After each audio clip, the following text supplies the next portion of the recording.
Tá bonito hoje a sala, hein? Olha quanta gente. Boa noite para todo mundo.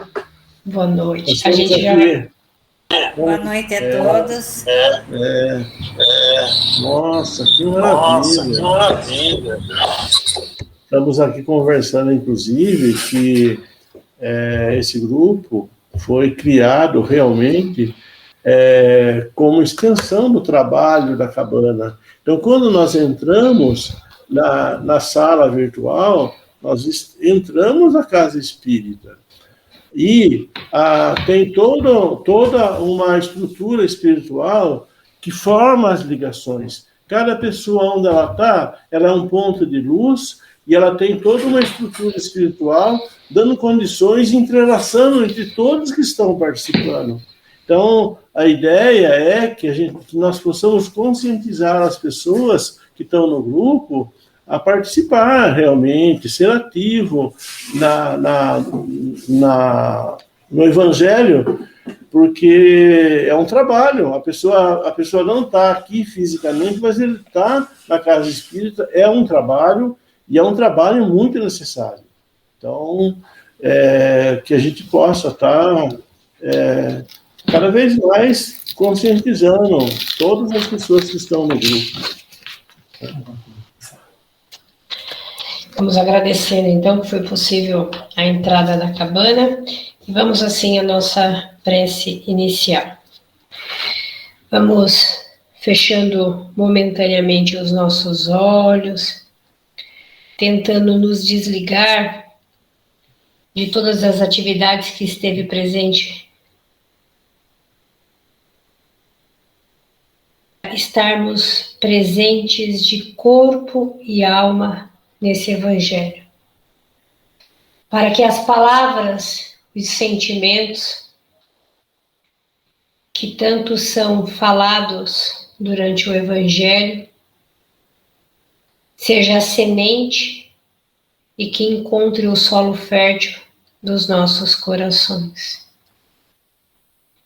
E que através do processo de reforma íntima vamos lapidando, transformando todos os nossos vícios e defeitos em virtudes. Nesse processo de transformação do homem velho ao homem novo. Sabendo que a caminhada é como o caminho de Damasco, que foi percorrido pelo discípulo Paulo. E assim, que os nossos corações e mentes estejam abertos para o Evangelho dessa noite, que trará ensinamentos para toda a nossa vida, o nosso cotidiano. Pois o desafio da caminhada é colocar os ensinamentos do Evangelho no nosso dia a dia. E não somente nas terças-feiras às 19h30. É durante as 24 horas de todos os dias. E assim que possamos estar de corpo e alma presente nesse Evangelho. Vamos envolvendo o nosso companheiro Cláudio, juntamente com o seu mentor, que trará o estudo dessa noite. Que assim seja.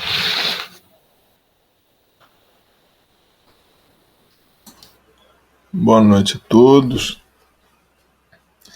Esse capítulo, o capítulo 25 do Evangelho segundo o Espiritismo, ele é maravilhoso, ele é espetacular. Ele nos convida a refletir sobre a lei do trabalho. Buscai e achareis, pedi e obtereis. O que significa esse ensinamento de Jesus, né? Eu vou ler aqui um pedaço. Dificilmente vou conseguir varrer ele todo, que ele é extenso, mas vamos lá. Vamos ver o que a gente consegue fazer hoje. Primeira parte é: Deus ajuda aquele que se ajuda. Peça e lhe será dado. Procurai e acharás. Bata a porta e a porta será aberta a você. Todo aquele que pede, recebe. Todo aquele que procura, encontra. A porta será aberta a quem bate. Quem de vocês dá uma pedra ao filho que pede um pão?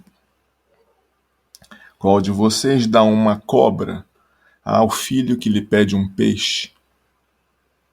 Então, se vocês, que são imperfeitos, sabem como dar boas dádivas a seus filhos, quanto mais coisas boas Deus dá à criatura que lhe pede.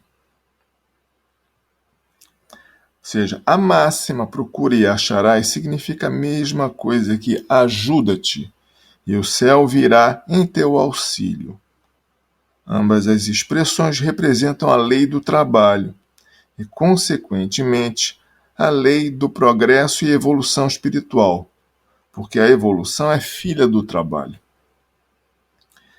Deus deu aos seres humanos o desejo sem fim de obter o melhor. Esse desejo impulsiona as pessoas a trabalharem e, consequentemente, a desenvolverem o poder de suas inteligências.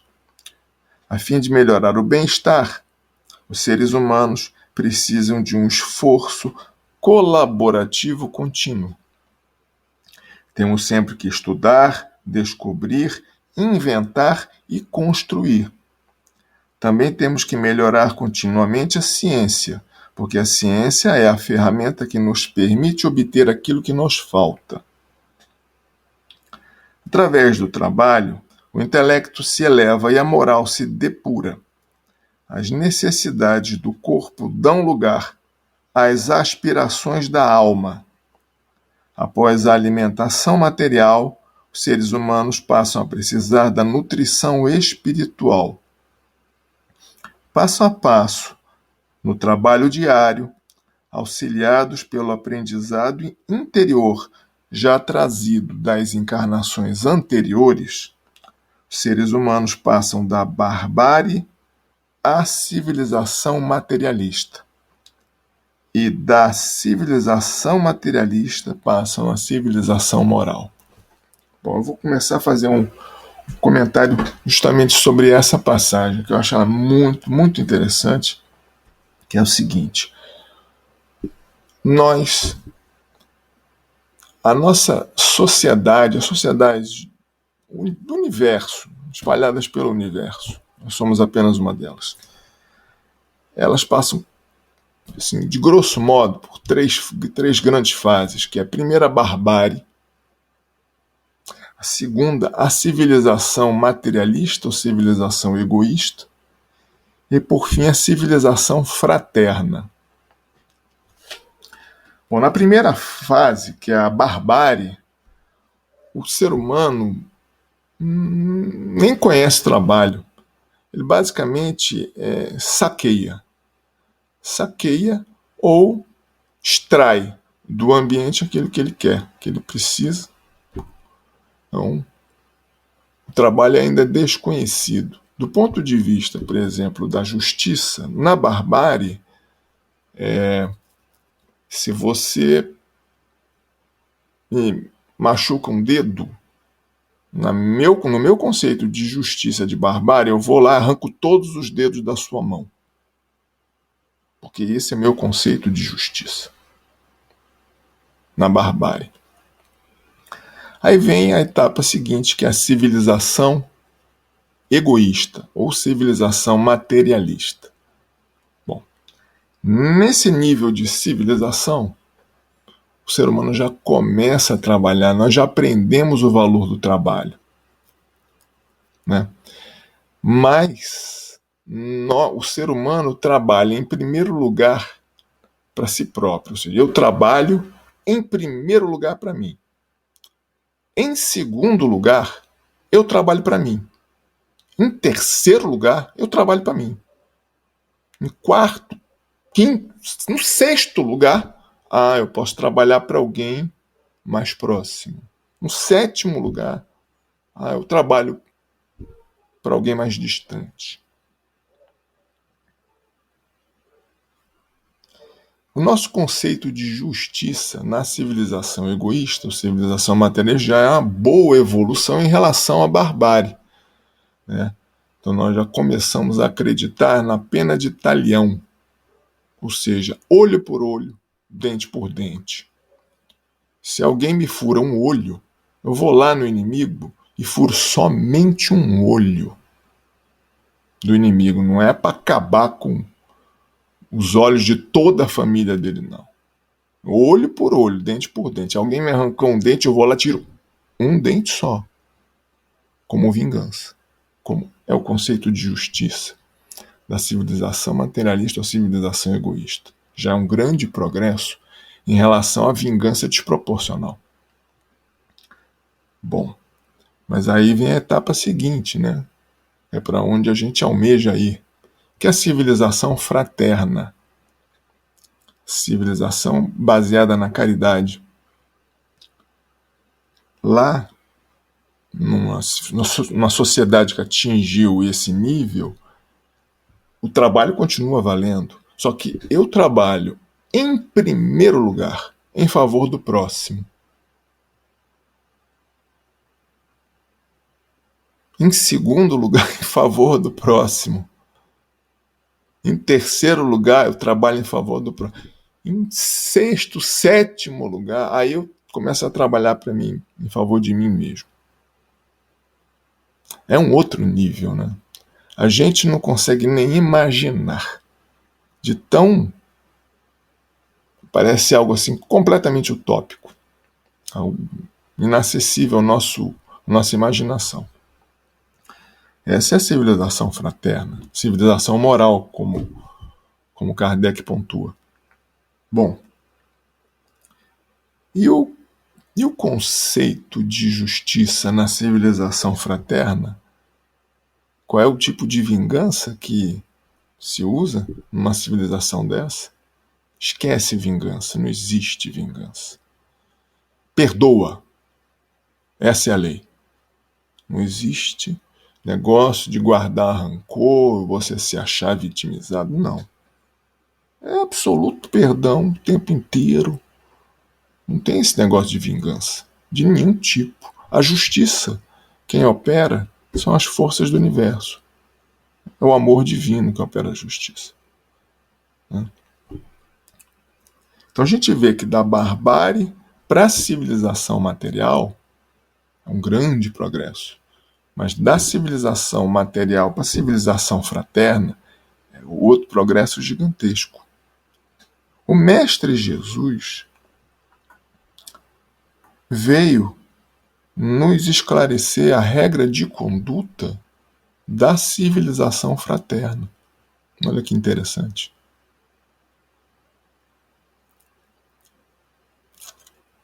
Porque já está na hora da gente abandonar a civilização material. Se a gente olhar para o planeta Terra hoje, né, a gente vai ver que no nosso planeta a gente vai encontrar muita gente, muitos povos na civilização material ou civilização egoísta. Nós vamos encontrar vários povos ainda na barbárie. Em alguns lugares nós já vamos encontrar pessoal começando na civilização fraterna. Mas de uma forma geral, a gente vai encontrar as três civilizações. E dentro de uma mesma civilização nós vamos encontrar pessoas que sintonizam com a barbárie, com a civilização egoísta e com a civilização fraterna. Dentro de uma mesma civilização. E isso independe de grau de instrução, de aparência. Às vezes o cara está lá, muito bem vestido, mas ele está dentro da barbárie ainda. Né? O grau moral dele é barbárie, embora esteja de terno e gravata. Né? E tem pessoas que estão vestidas da pior maneira, estão no nível de civilização fraterna. ou totalmente desprovidos de qualquer recurso material.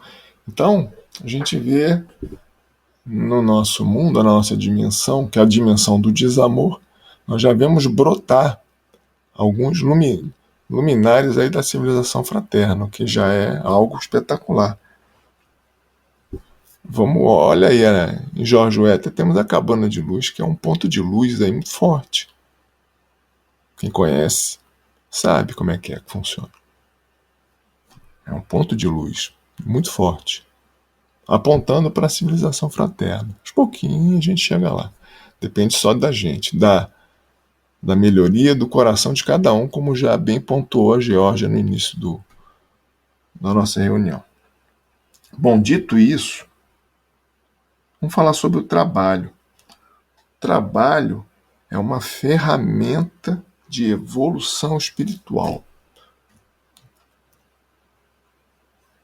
O trabalho é uma lei do universo. Existem várias leis universais. O trabalho é uma delas. Se a gente observar o universo, a gente vai ver que tudo está em permanente atividade.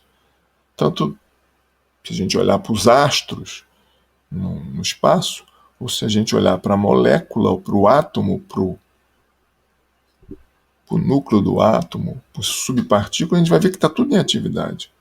Então a atividade é a regra no universo. Por que seria diferente com nós, seres humanos?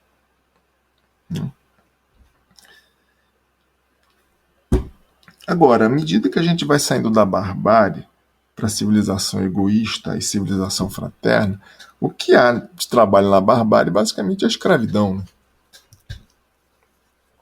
Na civilização egoísta já começa a aparecer aí o trabalho de troca. Né? Toma lá da cá. E a civilização fraterna é o sonho, né? Todo mundo preocupado em primeiro lugar com o próximo. Pô, não, eu sou o último a ser atendido. O que a gente vê? Onde nós podemos fazer uma diferença, nós que temos acesso à doutrina espírita, que é a doutrina da caridade, né? Fora da caridade não há evolução.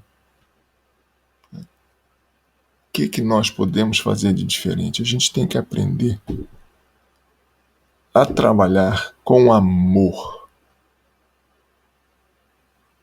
Trabalhar com amor. O trabalho é lei da vida. Todo trabalho que a gente faça deve ser embrulhado para presente. E como é que a gente embrulha para presente o trabalho que a gente faz?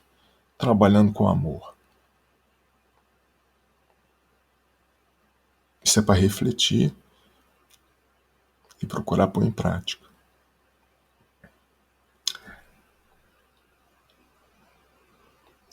Tá. Hoje todo mundo tem consciência da importância de reciclar. Né? A gente tem que transformar, reciclar o lixo. Por quê? Porque reciclando o lixo, a gente não somente elimina o lixo, mas consegue transformar aquele resíduo em algo útil para a sociedade. Então, hoje, ninguém mais tem dúvida da necessidade de reciclar. Mas como nós ainda estamos na civilização material, a gente tem muita dificuldade de sair do campo material. A gente consegue entender que é necessário reciclar do ponto de vista material. Mas quantos de nós têm consciência da importância de reciclar energias mentais de baixa qualidade, de baixa energia? Quantos de nós temos a preocupação de reciclar lixo mental?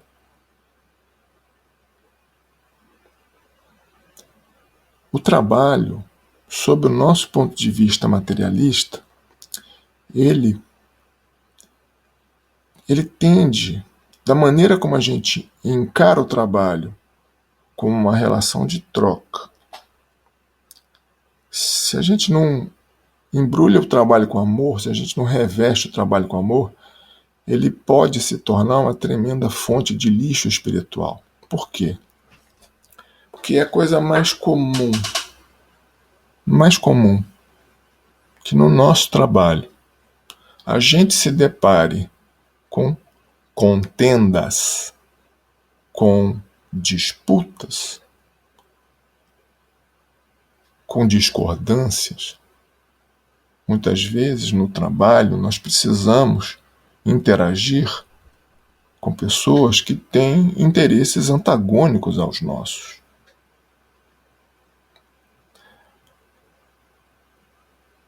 Então, o que acontece?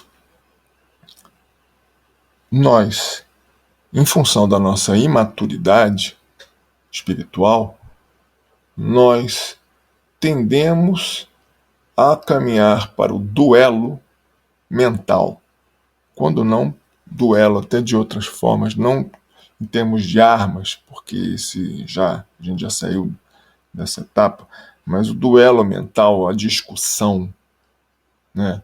Às vezes uma discussão mais acalorada, ou às vezes até aquele simples troca de olhar antagônico, tão prejudicial. Ora, quando a gente se depara com uma pessoa difícil no nosso trabalho, seja quem for, pode ser um colega, pode ser um cliente, pode ser uma pessoa que trabalha conosco, um colaborador, subordinado, seja quem for, e a gente se depara naquela situação de impasse, que a cabeça começa a esquentar, e a gente começa a caminhar para uma disposição de criação de grande quantidade de lixo mental. Ou a gente, em função daquela nossa postura de briga, que está dentro de nós ainda, o ser humano velho, a gente começa a atrair para nós mesmos, por sintonia, uma quantidade enorme de lixo espiritual, que a gente começa a ver que a adrenalina está subindo, nosso estresse está aumentando. Como a gente procede? Eu vou contar o relato de uma pessoa que eu conheço, que passou por uma situação dessa há pouco tempo.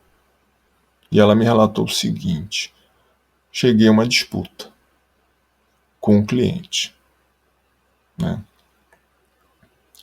E a minha forma de trabalhar, a minha forma normalmente de lidar com disputas é tentar mostrar, né, por fatos e dados, por evidências, nunca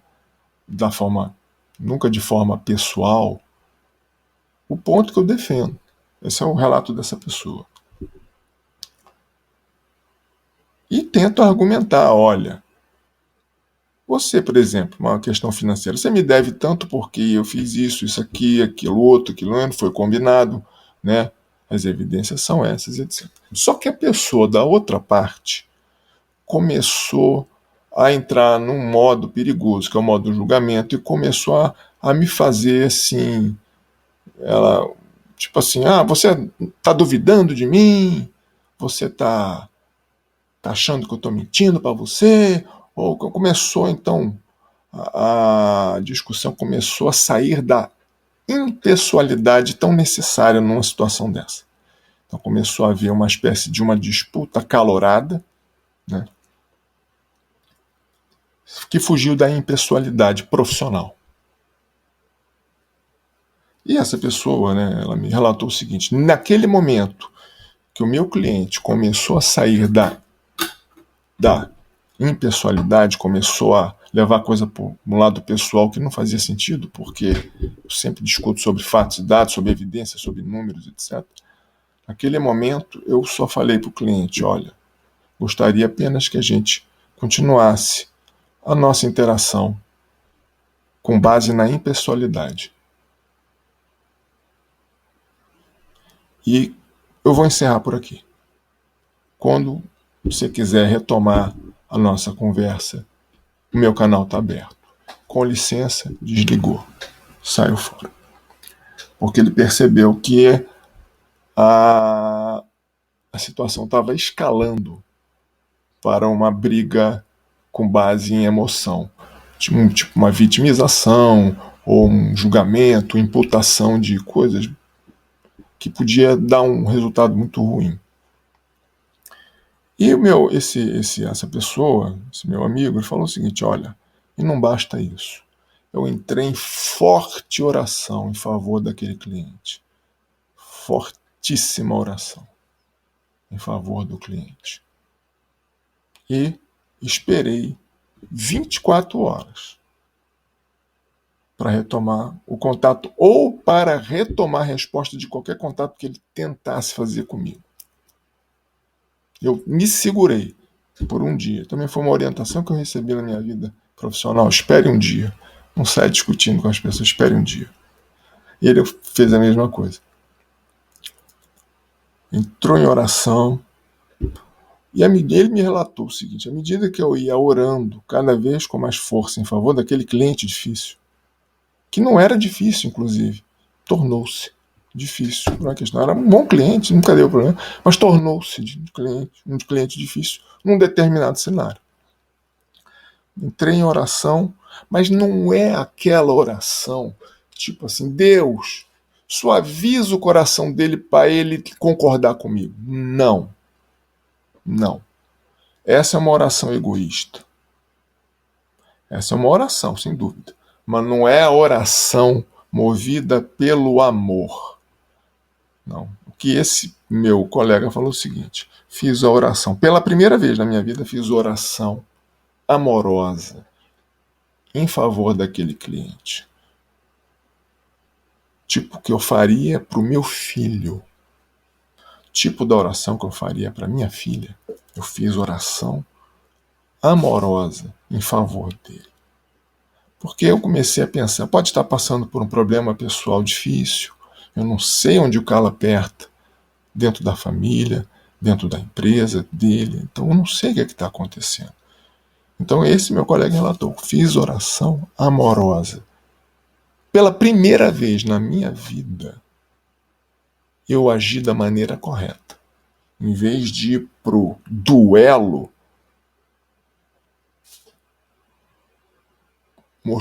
para provar que eu tenho razão, eu orei em favor dele, de forma amorosa. À medida que o relato dele, à medida que eu ia orando, eu percebia que aquele meu estresse ia diminuindo. Que aquela energia negativa que estava em volta de mim ia diminuindo. Eu ia orando e a minha normalidade, a minha serenidade ia regressando. O meu nível de estresse ia caindo.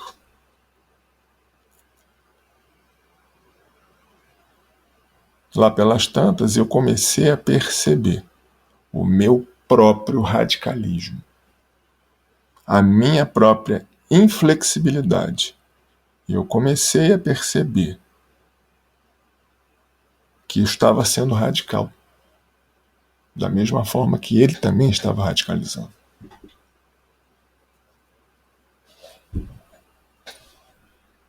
Para encurtar a conversa, no dia seguinte, consenso amigável e a relação, aquela contenda foi resolvida de forma amigável, a amizade continua e tudo deu certo.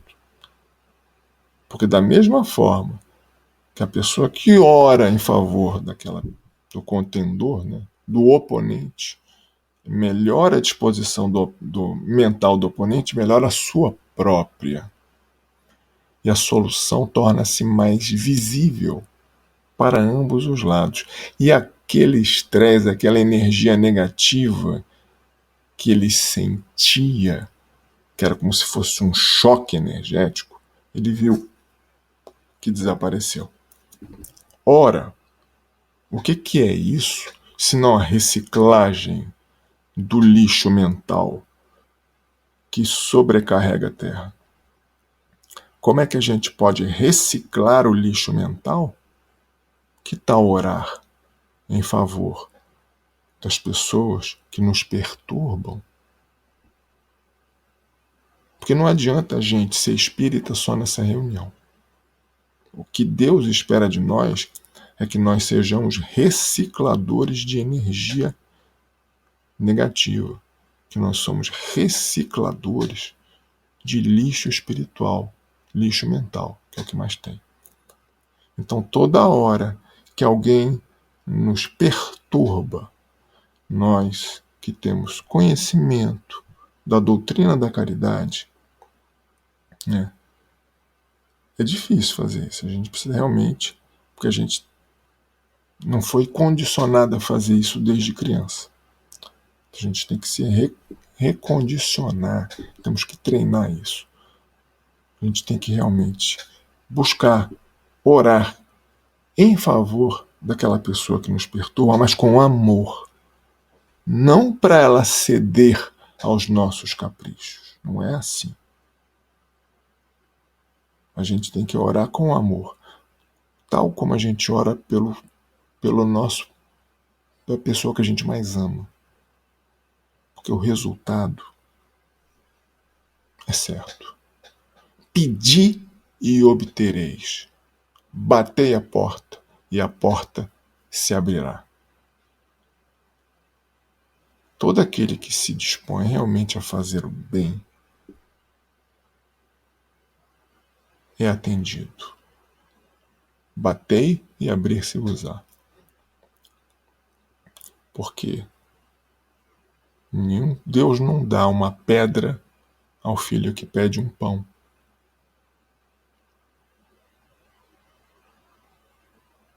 E se nós pedimos o pão da evolução espiritual, é claro que Deus vai nos atender. Então, lei do trabalho. Ela é extremamente necessária à nossa evolução espiritual. Mas precisamos trabalhar com amor. Trabalhar em favor do próximo, como a gente gostaria que o próximo trabalhasse a nosso favor. Com amor, tendo noção da nossa responsabilidade. Ah, mas esse mundo é muito difícil de fazer isso. Ora, o desafio é justamente trabalhar com amor no mundo do desamor. O desafio é justamente ser uma pessoa de ouro no mundo de chumbo.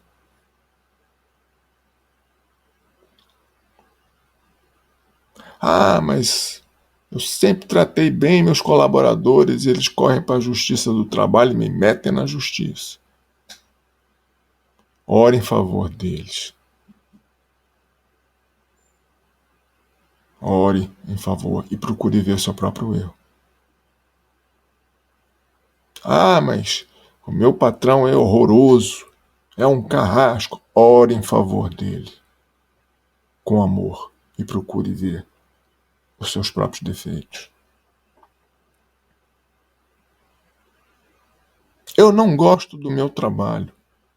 Então ore com fé e peça orientação para que você seja conduzido à atividade em que você vai dar o seu melhor. Sempre há uma solução.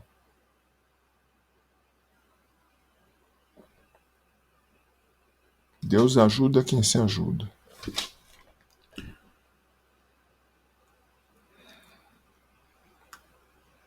Então,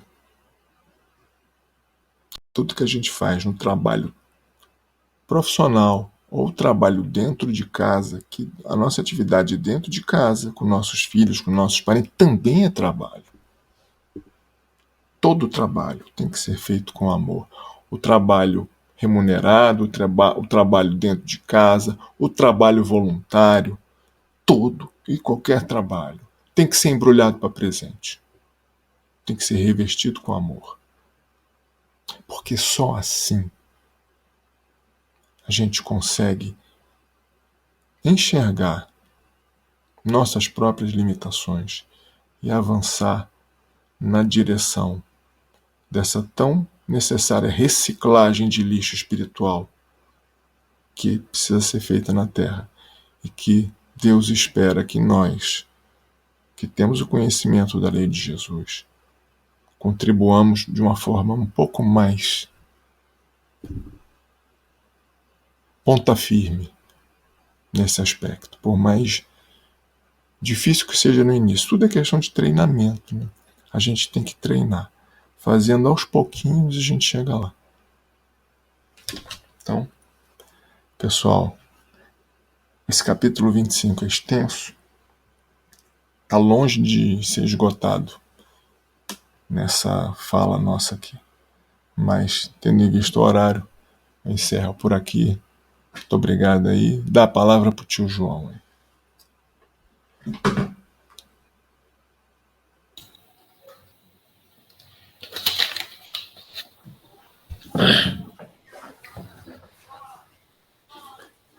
Sobre esse capítulo, ele realmente é bastante abrangente. A questão do ajuda e o céu te ajudará. Pedir e você será dado. Então, se nós pedimos, se nós precisamos também nos ajudar. Porque quando é interessante, é necessário saber o que nós vamos pedir. É importante nós entendermos aquilo que iremos pedir. Porque muitas vezes o que para nós possa ser um problema, muitas vezes é uma necessidade que nós mesmos pedimos. Então, se temos uma tarefa um pouco mais trabalhosa, mais difícil, é importante saber o que a gente vai pedir. Pedir para tirar essa nossa oportunidade de ajuste, terceirizar o problema que é para o outro e a gente... porque muitas vezes, num relacionamento familiar, ou até num relacionamento profissional, você acaba querendo se afastar de uma situação. Então, por isso que é importante entender exatamente e buscar, pedir a coisa correta, porque se a situação que nós estamos encontrando a diversidade, e se ela é para nós um momento de ajuste ou de avanço no nosso processo evolutivo, então é importante que nós nos fortaleçamos, porque, como foi falado no início, ajuda e o céu te ajudará. Então, se nós pedirmos em oração, em prece, a força aos benfeitores, a sabedoria e a capacidade necessária para que possamos vencer esses nossos compromissos, então nós seremos ajudados, e muito ajudados. Não é pouco, porque na leitura que foi feita há pouco, nós, pais imperfeitos, damos o melhor para os nossos filhos. Um pai perfeito como Deus não vai faltar com a nossa, com aquilo que nós necessitamos mesmo. Então, nós ainda temos dificuldades de compreender o que é realmente o que faz parte da nossa necessidade. Muitas vezes tem situações em que envolve até situações de saúde.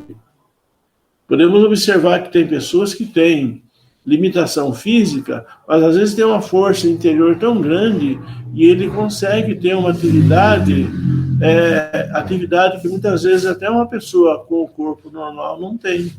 Então, há necessidade de entender exatamente aquilo que nós precisamos e buscar realmente com o Pai. Porque na natureza tudo se liga por sintonia. Então, se nós fizermos baixa sintonia, nós vamos alcançar realmente aquilo que nós estamos nos ligando. Se as nossas ligações forem elevadas, energias multiplicadas nos alcançarão para nos auxiliar na tarefa.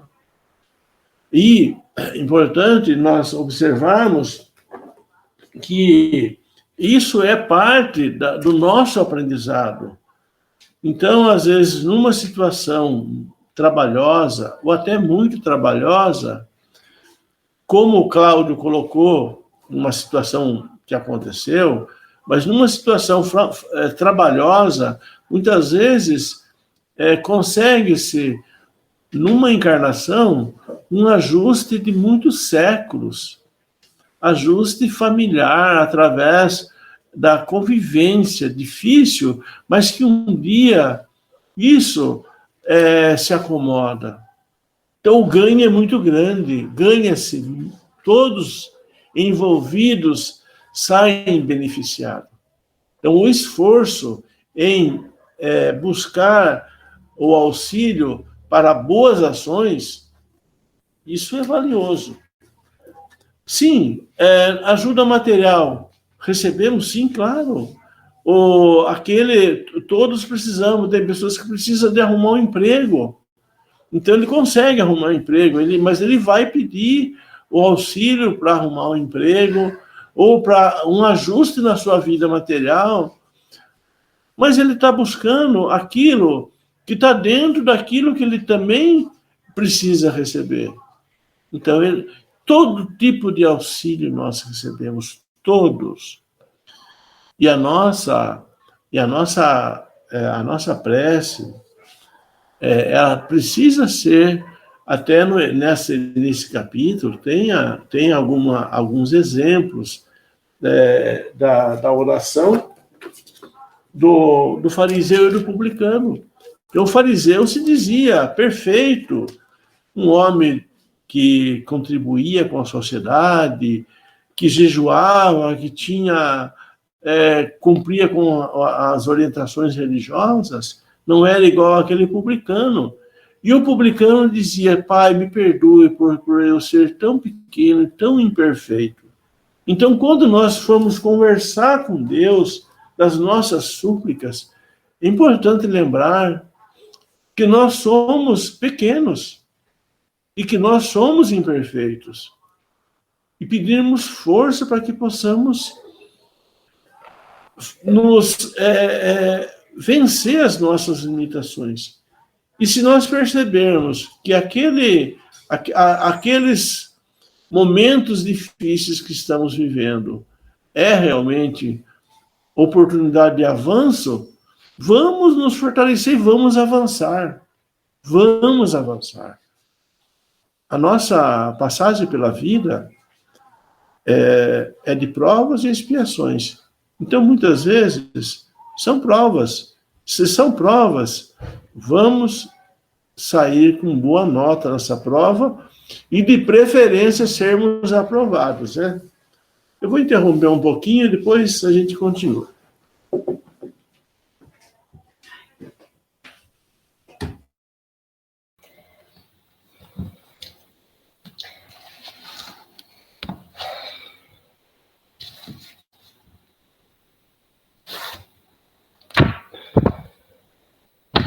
Vamos lá, coragem, pessoal. Eu sei que eles estudaram. Posso? Isso, Joana, pode falar. Eu estou esperando o Francisco falar, mas já que ele não falou, então... Hoje ele não vai falar. Hoje o Francisco não vai falar, é você que vai falar hoje. Ah, tá. Obrigada.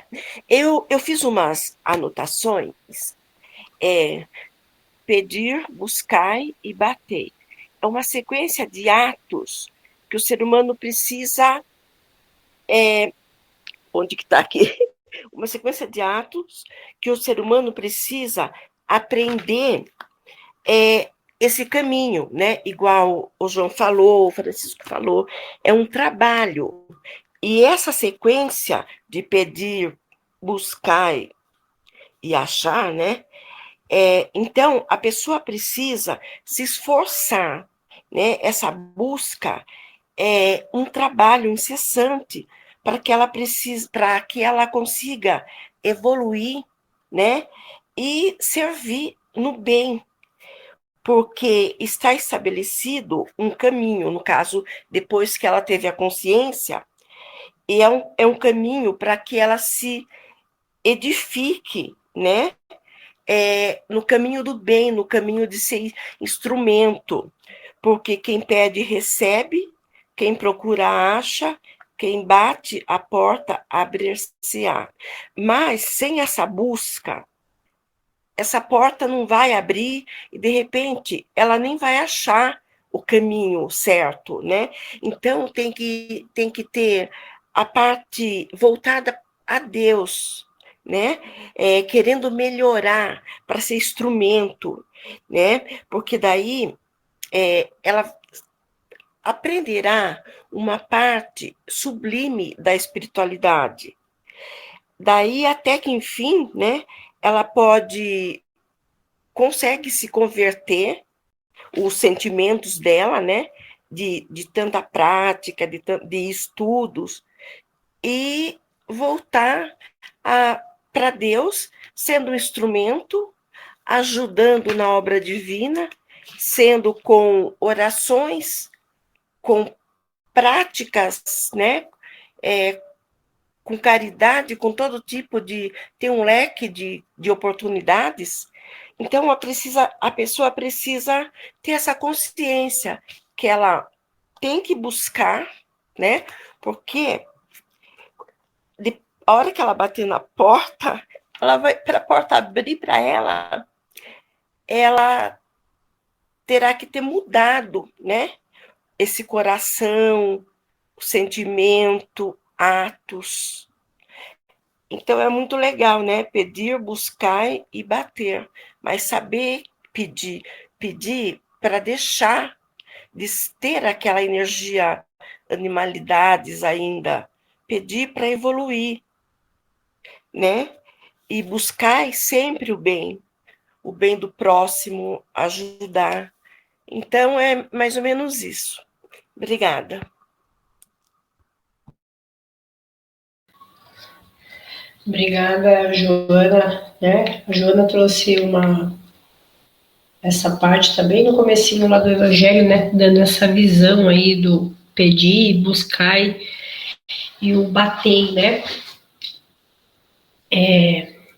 A Tássia, que está no Evangelho, ela fez às vezes isso também é aberto, tá, pessoal? Às vezes a pessoa não pode abrir o microfone ou até tem vergonha, até se sentir mais acolhida no grupo, pode fazer pergunta no chat. O Cláudio muito amorosamente já respondeu para ela e a gente vai aos poucos aí contribuindo para todo o grupo, né? Uma parte bem interessante também desse evangelho, que, né, nada é por acaso, né? Eu estava estudando o evangelho, tem umas outras linhas que eu também escuto, e tem o evangelho que eu escuto diariamente, e estava esse capítulo no estudo de ontem. E ele trouxe uma visão também de nós sabermos o que pedir, né? Porque é claro que nós já estamos aqui um pouquinho mais entendendo a dinâmica de Deus, mas a gente tem que fazer um pouco esse discernimento, porque às vezes a gente não usa a palavra mal e acha que não quer o mal, mas pode ser que esse pedido esteja um pouco enrostido, né? Então, por exemplo, a gente consegue ter o discernimento que mesmo pedindo, um bandido falando, que eu consiga ir no banco, roubar o banco, que dê tudo certo, que o segurança esteja dormindo, não veja eu assaltando. Então, assim, esse pedido a gente consegue enxergar que ele é muito, vamos usar a palavra, muito errado, né? A gente consegue entender realmente ali que esse pedido não vai ser aceito. Mas às vezes a gente faz alguns pedidos que ele está carregado de um sentimento de amor, mas não é um amor fraterno, não é um amor incondicional, que é o amor que nós devemos ter. Por quê? Por exemplo, quando eu quero ter uma pessoa do meu lado de maneira sem se preocupar com o livre-arbítrio dela, né? Então, você pode sim querer ter alguém ao seu lado, mas esse querer precisa que o outro também queira. Você querer que seu filho faça faculdade de arquitetura. Tá, você pode proporcionar ferramentas para que seu filho estude, mas você não pode exigir qual é o curso que ele vai cursar. Então, essa questão, ela é muito sutil, esse pedido, porque os pedidos, eles têm que estar dentro de toda a sistemática das leis universais, tá? Tá tendo ali uma integração das perguntas, tá? Deixa eu dar uma sugestão aqui. Desculpa, Jorge. Achei que você tinha terminado. Não, pode terminar. Pode falar. Não, eu dar uma sugestão. As perguntas que são colocadas no chat, acho que deveria ser aberta, porque a gente não acessa o chat por aqui. E às vezes a dúvida de uma pessoa pode ser a dúvida de outras pessoas também. Não é? Tá bom. Então, só para elucidar todo mundo que está aqui, como a cabana fica na televisão, ele fica vendo as nossas imagens, principalmente quando a preleção é de preletor que não está na cabana, fica nos vendo. Então, o chat não dá para acessar. Nós estamos a 8h25, eu vou ler as perguntas que já foram trocadas entre Tássia e resposta de Cláudio para o grupo todo e depois a gente elucida. Eu não estou aguentando na cara do Cláudio, gente, mas vamos lá. Ó, uma dúvida. Só não escrevam mais nada, senão pula e eu não consigo ler, tá? Vamos lá. Fazendo o nosso trabalho, mas se nesse ambiente tiver um indivíduo com energia de competição, inveja, isso nem existe no mundo atual, como que ali podemos encontrar um equilíbrio? A pergunta. Apesar da gente fazer o nosso trabalho, estarmos em evolução, essa questão do outro e ter uma partilha e ter uma partilha de entendê-los. Acaba se quebrando o nosso aspecto e o ambiente fica pesado. A resposta do Cláudio. É aí que está o desafio. É preciso reciclar. Cada um dá o que tem. Quem tem amor, dá amor. Quem tem desamor, dá desamor. O ideal é que reciclemos. Ao orar pelo irmãozinho que vibra baixo, estamos colaborando para o bem dele e o nosso também. Reciclagem de energia baixa. Daí a Tássia fez mais uma pergunta. Mas no caso é difícil orar por esse colega, pois o mesmo debocha, dificultando o ambiente de trabalho. Às vezes não tenho a paciência, eu fico com a minha energia baixa.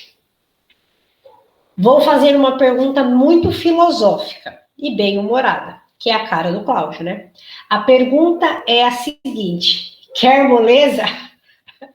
É difícil mesmo, mas aí está a nossa tarefa.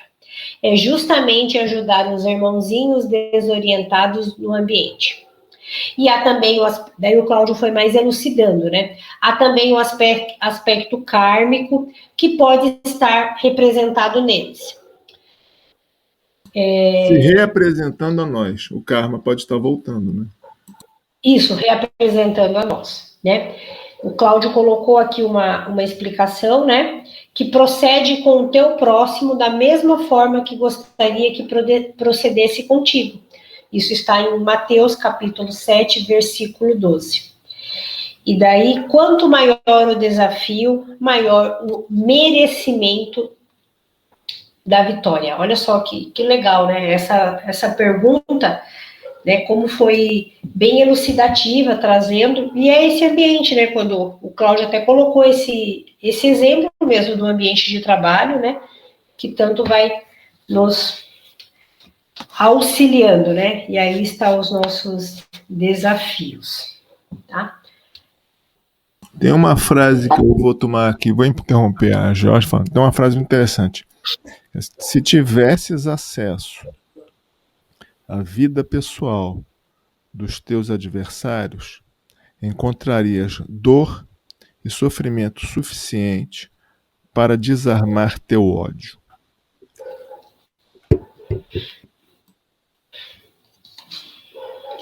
Depois compartilha lá ela inteira, que é frase boa para status. Pessoal, uma outra coisa, né? Se preocupando aqui com a questão dos horários, né? Porque os trabalhos da cabana continuam. E está sempre aberto, temos pessoas novas, vamos voltar o convite. Minuto, Juliana. Minuto. Só um minuto.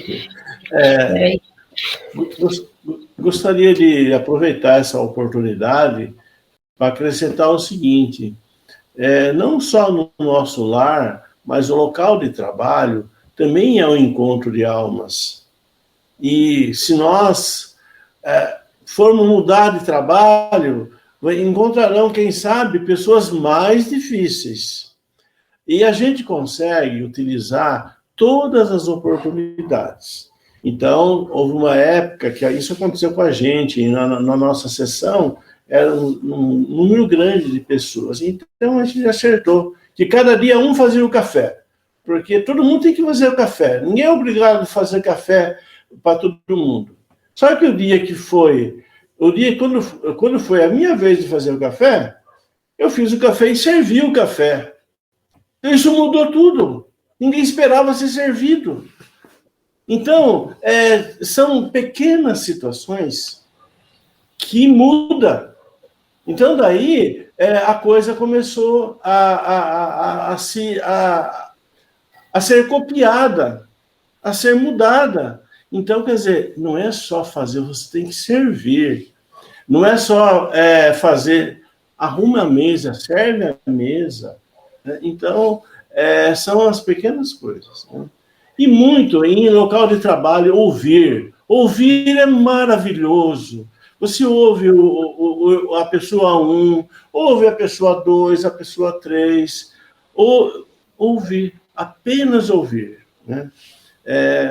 Em muitas situações dessa, a gente consegue ir abrindo portas muito favoráveis, muito, muito valiosas, e também dando oportunidade para que as pessoas possam ir se entrelaçando mais. Então, importante, é muito valioso. O local de trabalho é um canteiro de obra de reciclagem, como o Carlos colocou, de purificação. Era isso que eu queria colocar. Só para finalizar aqui, a transformação está em nós. Nós não conseguimos transformar o outro, mas nós conseguimos nos transformar. E por osmose, vamos chamar assim, por proximidade, o outro se transforma ou não. Talvez não nesse momento, mas no outro. Mas a transformação é nossa. E é isso que nós estamos fazendo aqui no Evangelho. Esse grupo que está participando aqui está buscando a transformação. A autotransformação. É isso aí.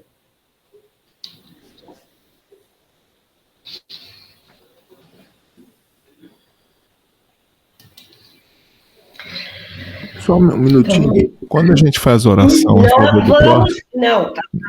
Quando a gente faz a oração em favor do próximo, não é que o próximo vai vir e correr para o abraço para a gente, não é isso. Mas vai abrir uma oportunidade para o diálogo. Isso é certo. Não é que a pessoa vai vir, eu fiz a oração, ele vai vir. Não, mas vai abrir uma oportunidade para o diálogo. Jorge, pode terminar. Não, eu falei que cortou, não deu para ouvir o que você falou. Não, o que eu falei é o seguinte: quando a gente faz oração em favor do próximo, não é que aquela pessoa vai correr para o abraço para a gente. Não vai, não espere isso. Não tenha falsas esperanças. O que vai acontecer, se você orar com amor, vai haver abrir uma porta para o diálogo e para o entendimento. É isso que acontece. Aí a gente consegue chegar lá.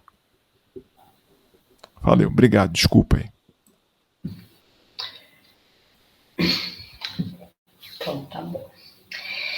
Vamos ver, eu fiquei olhando aqui, ver se eu achava uma pessoa que tivesse com cara que quisesse fazer a prece final, mas daí vocês fecham as imagens, uma fica olhando para cima, daí fica difícil. Daí, na hora que eu olhei agora, me veio aqui a Cristina, e eu tenho certeza que ela vai fazer a oração do Pai Nosso. O Pai Nosso, Cristina, tão amorosamente, que você faz tão lindo o Pai Nosso.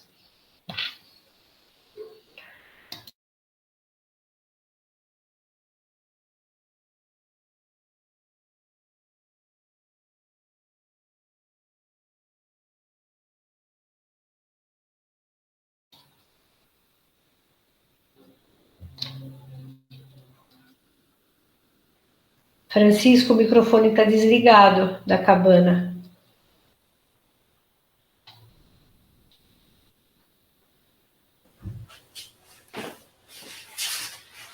Pai nosso que estais nos céus, santificado seja o vosso nome. Venha a nós o vosso reino. Seja feita a vossa vontade, assim na terra como nos céus. Pão nosso de cada dia nos dai hoje. Perdoa, Pai, as nossas ofensas, assim como perdoamos a quem nos tem ofendido. E não deixeis cair em tentações, mas livrai-nos de todo mal. Assim seja. Graças a Deus. Graças a Deus.